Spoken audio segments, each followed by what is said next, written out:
Assalamualaikum warahmatullahi wabarakatuh. Saya Nur Anis Amani binti Muhammad Saparis akan menyampaikan sebuah cerita yang bertajuk Tempurung untuk Ibu. Hasan, seorang pemuda yang baik, tinggal bersama-sama ibunya yang sudah tua di sebuah kampung. Bapanya telah lama meninggal dunia. Tidak berapa lama kemudian, Hasan telah berkahwin dengan seorang gadis yang bernama Salma. Mereka hidup bergembira bersama ibunya. Namun, saat itu tidak berpanjangan. Ibu jatuh sakit. Setiap hari batuknya bertambah parah. Kebetulan pada masa itu Salma hamil. Sikapnya mulai berubah kerana dikhuatiri sakit ibu akan berjangkit kepada bayi dalam kandungannya. Pada suatu hari, Salma memujuk Hasan supaya memindahkan ibunya ke tempat lain kerana bimbang penyakit ibunya berjangkit kepada bayinya. Alangkah terkejutnya Hasan apabila mendengar permintaan isterinya. Hasan tidak sanggup mengusir ibunya. Namun, kerana desakan isteri dan sayang akan anak di dalam kandungan, Hasan akur dengan permintaan isterinya. Hasan membina sebuah pondok kecil di belakang rumahnya. Dengan sedihnya, dia menyuruh ibunya tinggal di pondok itu. Ibu Hasan memahami perubahan menantunya. Dia juga sedar dirinya sudah tua.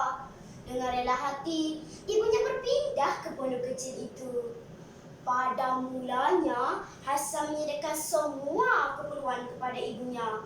Namun, keadaan berubah setelah Salma melahirkan seorang anak perempuannya yang bernama Huda. Huda seorang anak yang pintar dan cerdik. Oleh itu, Hasan selalu memberi perhatian kepada anaknya. Lantaran itu, tanggungjawab terhadap ibunya mula diabaikan. Keperluan ibunya tidak diedahkan. Perkakas rumah yang telah pecah tidak diganti. Oleh itu, ibunya terpaksa menggunakan tempurung sebagai bekas makanan dan minumannya. Salma melarang Huda mendekati pondok itu. Malah Huda sering dimarahi ibunya jika bermain di kawasan tersebut. Walaupun Huda sudah berusia 8 tahun, Huda tidak tahu bahawa neneknya yang tinggal di pondok itu. Suatu hari, Huda memberanikan diri untuk pergi ke pondok di belakang rumahnya. Setibanya di situ, Huda mengintai melalui depan pintu. Lalu, ternampak seorang nenek tua yang terbaring di atas katil yang usang. Dengan beraninya Huda memanggil nenek tua itu. Huda sungguh simpati melihatnya. Alangkah gembiranya nenek mendengar suara memanggilnya. Mukanya yang lesu kembali bersinar. Selama ini dia menunggu kedatangan anaknya dengan penuh harapan. Nenek kuatkan diri untuk membuka pintu. Lalu terpandang muka Huda yang comel. Lantas nenek bertanya akan namanya. Dengan senyuman manis, Huda memperkenalkan dirinya. Taulah nenek bahawa Huda adalah cucunya. Nenek memeluk Huda dengan penuh kasih sayang.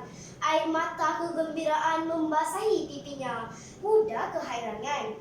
Nenek memimpin Huda masuk ke dalam pondoknya. Huda bermain-main di situ sambil diperhatikan oleh nenek. Tiba-tiba Huda berasa dahaga. Dia merengek meminta air daripada nenek. Nenek mencapai tempurung kelapa di atas raknya lalu menuangkan air dan mengulurkan kepada Huda. Nenek minta maaf kerana rumahnya tiada gelas. Dia hanya menggunakan tempurung untuk makan dan minumnya. Huda terfikir, siapakah nenek sebenarnya sehingga tidak mempunyai gelas di rumahnya? Nenek menangis teresak-esak dan memberitahu bahawa ialah nenek Huda, ibu kepada bapanya. Huda merenung wajah nenek dengan sayu dan bertanya kenapa tidak mempunyai gelas. Dengan senyuman manis, nenek memberitahu bahawa Orang tua tidak boleh minum menggunakan gelas. Huda hanya mengangguk-anggukkan kepalanya sambil merenung nenek dengan perasaan kasihan. Suatu hari, ketika melalui sebatang jalan bersama bapanya, Huda ternampak sebiji tempurung yang tersangkut di tepi longkang. Lantas, mendesak bapanya mengambil tempurung itu. Hasan hairan dengan pemikiran Huda. Hasan mengambil tempurung itu dan membersihkannya lalu menghulurkan kepada Huda. Salma keheranan dan bertanya, apa yang hendak dibuat dengan tempurung itu? Dengan spontan Huda memberitahu bahawa nenek yang tinggal di pondok itu pun menggunakan tempurung untuk makan dan minumnya.